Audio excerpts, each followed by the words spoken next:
ఏది ఆ చీరతి బ్లూ చీర అది కూడా బాగుంది కదా అత్తయ్య. నీకు ఈ రంగు బాగుంటుంది అత్తయ్య. నాకెందుకమ్మా, నువ్వు తీసుకో.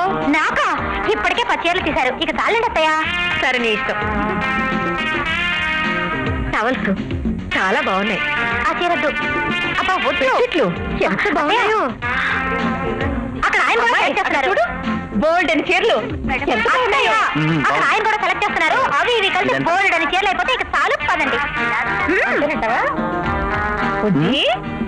ఆ రంగు దివ్య కుద్దనుకుంటా. ఉన్నదే ఎందుకురా? దివ్య కాదమ్మా, రోజాకి.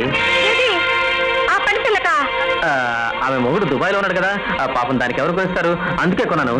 ఇది ప్యాక్ చేయవయ్యా, ప్యాక్ చేయి. దాని మొగుడు దుబాయ్ లో ఉంటే వీడి చీరలు కొంటాడా?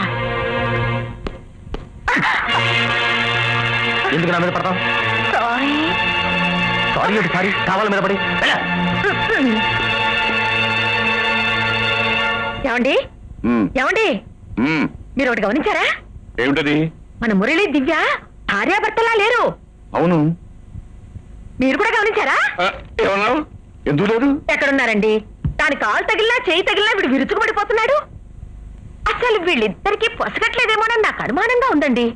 ఇలా వదిలేస్తే వీళ్ళు విడాకుల దాకా వెళ్ళిపోతారేమో. ఈ రోజుల్లో చాలా మంది పగలు విడాకులు పుచ్చుకోవడం, రాత్రి అయ్యేసరికి తవలు పగలు పుచ్చుకుంటున్నారు. వీళ్ళు కూడా అంతే, నువ్వేం కంగారు పడకు. ఆ పడక గదిలోనైనా ఆకు ఒక్కలా కలిసిపోతున్నారు, లేక అక్కడ కూడా కొట్టుకు తెస్తున్నారు. ఇవాళ చూడాలి. చిచ్చి ఊరికే వాళ్ళకైతే ఒక మనం వెళ్తే బాగుంటుంది. ఏ మన కొడుకు మన కోడలు చూస్తే తప్పేమిటి? ఇవాళ రాత్రికే తేల్చేయాలి.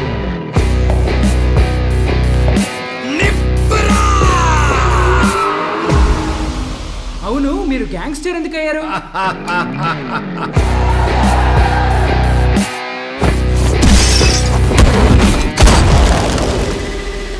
ఎవడ్రా కబాలి? పిలవండి రావండి. తెలుగు చిత్రాల్లో ఇక్కడ ఘాటు పెట్టుకుని మీసాలు మీద తిప్పుకొని లొంగి కట్టుకుని పాత విలను ఏ కబాలి అని పిలవగానే ఒంగుని